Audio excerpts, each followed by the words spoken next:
Hi guys, welcome back to my channel. It is good to be back. My name is Ndondom Tandegi, but people call me Ndombizuko, whatever you like. But you're not allowed to call me Tommy because that's what they call me at home. But guys, it's good to be back. It has been a hectic week for me. But yesterday I laid my grandma to rest.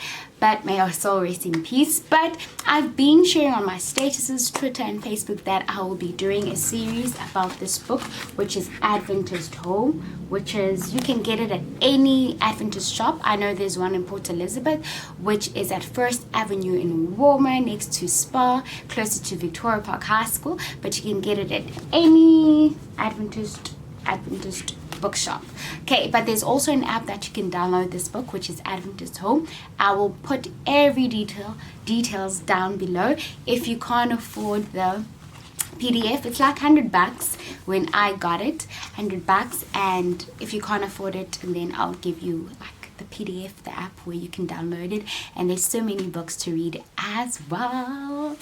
But guys, I must say this book has been a blessing for me and Sipho. I would recommend it to everyone who is in like a courtship, relationship, and partners, like in a serious relationship. Even if you're single, you can read it because it's very informative before you get married, because it has amazing chapters such as mother's position and responsibility, a mother's influence, like before you have kids, stepmother, moral standards about divorce, about you guys, there's so many, the atmosphere of a home, true love or infatuation, common courtship practices. And for some odd reason, I remember this chapter, True Love and Infatuation. I used to read it a lot when I was in varsity because I really wanted to know, because sometimes we fall in relationships and all to find out it's infatuation, actually not true love. But as collabo guys, the Eden home pattern, like there's so many amazing chapters. The minister's family and how men should carry themselves, and even about economy to be practiced financially, the family as a missionary center, and the list is endless. But it's an amazing book. How we do it with Sipho, what we do is we go for picnics, we go to, like if we're going on a date night, we'll go read this book for an hour, we'll go to the beach. Like, you just need to be creative, guys. You know that in any relationship you have to be creative so that it makes reading even fun, because reading sometimes can be a bit boring, but just it's nice. Even you don't have to read it with your hubby or your girlfriend or boyfriend, but you can even read it with a friend, because I think this book is a very good book before you get married or before you start in any relationship. You learn so much. So guys, please do hook yourself up so we can also share even on Insta stories, on WhatsApp, Facebook, like I am ready. Okay, so the chapter, I'm not going to go by chapter, but this is a chapter that I also like, a happy and successful partnership, which is chapter 16. So what makes it also interesting for me, I'm one young lady that highlights, I write stuff down like that stand out for me. You can do that, buy yourself a diary. You can even get it at any pep stores, they're quite cheap. And yeah, so let's get started. A happy successful partnership. So the first one says, the real union is a lifelong experience. To gain a proper understanding of marriage relation is the work of a lifetime. Those who marry enter a school from which they are never in this life to be graduated. This other lady once said to me that once you get married, it's like you are at a university or school. Each day self needs to die. You need to better yourself to make sure that your partner is much better, or you make it easier also for your partner. So basically, when you enter in the school of marriage, just know that like any other school, you need to be able to pass so you can be elevated into other factors. Like something that Sipho said to me like last week, I think we were going to church, he said to me that like relationships can't be stagnant even if you get married. Like he said to me, you can't expect us to be the same individuals that we were like last year. There needs to be improvement every time. So for example, maybe next year we'll be facing, let me say, building a relation on how you can be a mother, since we are thinking of having kids like in the next, let me say, 2 or 3 years. So we'll be learning more about mother's responsibilities, what that and that and that. If not, spiritually we are going to grow. So each time, like, it is an everyday school. You learn something new about your partner each day. So, okay. Second one says, love must be tested and tried. So, affection may be as clear crystal and the beautiness in it purity. It may be shallow because it has not been tested or tried. Yeah, guys, it can be shallow because it has not been tested or tried. Make Christ first and last and best in everything. I love that part. Make Christ first and last and best in everything. Constantly behold him, and your love for him will daily become deeper and stronger as it is submitted to the test of trial. Yeah, guys, did you hear that? It says, constantly behold, and your love for him will daily become deeper and stronger as it is submitted to the test of trial. And your love for him increases, your love for each other will grow deeper and stronger. Actually, this reminds me of the fact that the more you are seeking, like seek ye first the kingdom of God and everything shall be added unto you. The more you seek to Christ, everything you're seeking to Christ, I feel like your relationship will just blossom because you are starting with Christ. Christ should be your foundation in your relationship, so that other things can also blossom. Because I feel like, that thing where God says your cup will overflow. Even in your relationship, it will overflow if you start by Christ before you put your partner first. I even say to Sip, listen here. I used to say to Sip when we were dating, listen here, my first boyfriend is Christ, because without him, I wouldn't be the person that I am today. You wouldn't find me as this beautiful young lady that I am.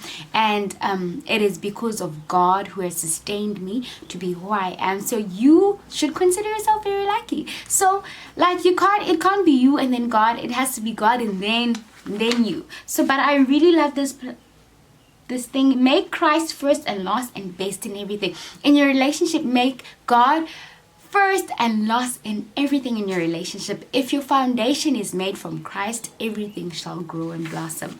Next one, the enemy will seek to alienate. Satan is ever ready to take advantage when any matter of variances arises, and by moving upon the objectionable traits of character in a husband or wife, he will try to cause the alienation of those who have united their interest in a solemn covenant before God. As we all know, that marriage is a covenant with God. So Satan does not like that. Like, I feel like that is just it's a war between God and Satan, because Satan does not like marriage. So he will do anything. You'll find yourself fighting about unnecessary things. You can fight, let me say, about the trash can or about a book and what color is that car. The other one says red, the other one says white. But you'll find yourself fighting about petty stuff. So you need to keep those things in check so you don't let Satan win. But you need to be able to be praying together, trusting God, and make sure that you don't fight about petty stuff. Next one, counsels to a strong-willed couple. Neither husband nor wife is to make a plea for rulership. The Lord has laid down the principle that is to guide in this manner. So we need to remember this, guys. We can't claim rulership. The Lord has put principle and guide to everything. So the husband is to cherish his wife as Christ cherishes the church. And the wife is to respect and love her husband. Both are to cultivate the spirit of kindness, being determined never to grieve or injure the other. So I'm not going to say anything because it's straightforward. But one thing that I have learned is that just go all out for your partner. Like, make sure that you love them wholeheartedly. Make sure you show kindness and just love them, because when you just love them and just, they'll be a happy partner, and that means that you will also be happy. Next one, express love in words and deeds. Let each give rather Okay, let each give love rather than exact it. Cultivate which is noblest in yourselves, and be quick to recognize the good qualities in each other. So when you see good qualities with your partner, make sure you just tell them, do you know what? I appreciate that you are very observant. I really love that about you. I love the fact that you have good communicational skills. I love the fact that you want to work for God. Like, just encourage your partner. Make sure that you observe the little things, because I always say this, that the little things matter the most and they make a big difference. You become happy. Okay, let me talk for girl. You'll be happy the whole day when your partner observes the most little things about you today. Like, oh, I love your hairstyle today. Oh, I love how you preach. Oh, I love how you read to our kid.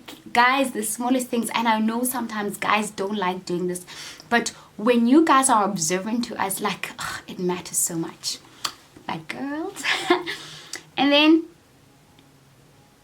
okay, next one, the little attention counts. God tests and proves us by the common occurrences of life. It is in the little things which reveals the chapters of the heart. It is the little attentions, the numerous small incidents and simple courtesies of life that make up the sum of life happiness. And it is the neglect of kindness, encouraging, affection, words, and little courtesies of life which helps compose the sum of life's richness. It will be found at the last that the denial of self for the good and happiness of those around us constitutes the large share of life records in heaven. And the fact will also be revealed that the care of self, irrespective of the good and happiness of others, is not beneath the notice of our Heavenly Father. So God notices everything. Every little small deed God notices. So, the universe is listening. God is listening. So next one, a husband who failed to express affection. A house with love in it, where love is expressed in words and looks and deeds, is a place where angels love to manifest their presence and hold the scenes by the rays of the light for the glory. Yeah, guys. Did you hear? A place where angels love to manifest. So, guys, when a husband expresses love, vice versa, guys, that is a place where angels love to dwell. Guys, just love one another. Just love one another. That means angels are there. Imagine. That's just beautiful. Next one, a disappointing self-centered wife. Yo, guys, that is deep. So the moral character of those united in marriage is either elevated or degraded by their association. And the work of deterioration accomplished by a low, deceptive, selfish, uncontrollable nature is begun soon after the marriage ceremony. So basically, actually this is a very, very long subheading. Let me go to the next page. But guys, you can't be you need to have morals. You need to be united. You can't be low, deceptive, and selfish if you want to be in marriage, because you always need to be able to think for your other partner. I remember when we went to counseling, our pastor said that you need to remember that a man of God, actually not a man, but a man in general, you need to be able to think for them, because sometimes, yeah. And also he said vice versa, also do that, Sipo, but you need to be able to think for your partner, I wonder, is he hungry? I wonder this. I wonder, what is she doing? You need to be able to think for your partner. Next one, characteristics of a companionable wife and mother. So instead of sinking into a mere household drudge, let the wife and mother take time to read. Take time to read. To keep herself well informed. Take time to read. Keep yourself well informed. To be a companion to her husband and keep in touch with the developing mind of her children. You being a mother though, let her use wisely the opportunities now hers to influence her dear ones for the higher life. Let her take time to make the dear Savior as a daily companion and familiar friend. This is my favorite part. Let her take time for the study of His Word and take time to go with the children into the fields and learn about God through the beauty of His Word. Let the mother, the wife, take time to have time for God, to do her devotions, and take her kids out for walks so they can see God's nature and how beautiful it is. Guys, but I think one thing that stands out for me that we need to be reading as young ladies, so that one day when we have kids, we need to be able to influence them into better people. And there's something that I was saying actually with a friend, that apparently most of the times that it's usually the mother that molds the character of their kids. It's somewhere in this book, but we are the ones that mold our kids, and we need to be able to develop the minds of our children, guys. So if you're not reading, then it will affect your kids, guys. Next one, Counsels to an Happy Couple. Your married life has been very much like a desert, but very few green spots to look back upon the grateful remembrance. It need not to have been thus. Love can no more exist without revealing itself in an outward act, that then fire can be kept alive without fuel. So basically it's like when you go deeper to this subheading, it's basically a scenario and telling a story about this couple. So basically all I can say, if you're unhappy in a couple, I wouldn't say like divorce. I would say like try means of going for counseling, talking about things, because I always believe that communication is the key in every relationship. It is the key. And last one, mutual love and forbearance rewarded. Without mutual forbearance and love, no earthly power can hold you and your husband in bonds of Christian unity. Your companion in marriage relations should be close and tender, holy and elevated, breathing a spiritual power in your lives, that you may be everything to each other that God's word requires. When you reach the condition that the Lord desires you to reach, you will find heaven below and God in your life. Remember, my dear friends and sisters, that God is love, and that by His grace you can succeed in making each other happy, as in your marriage pledge you promised to do. Men and women can reach God's ideal for them if they will take Christ as their helper, what human wisdom cannot do. His grace will accomplish for those who give themselves to Him in loving trust. His providence can unite hearts in the bonds that are heavenly origin. Love will not be a mere exchange of soft and flattering words. The loom of heaven weaves with warmth and woof finer, yet more firm than can be woven by the looms of the earth. The result is not a tissue fabric, but a texture that will bear wear and test and trial. Heart will be bound to heart in the golden bonds of the love that is enduring. It's like a poem, guys. But the beauty about this, if God is your foundation, it will like boom, the love will boom, and you will have a happy atmosphere at home. So basically that is chapter 16. So chapter 16 consisted with these subheadings. Is a real union is a lifelong experience. Love must be tested and tried. The enemy will speak to alienate. Counsel to a strong-willed couple. Express love in words and deeds. The little attention counts, you guys. It really counts. Like it does a magnificent,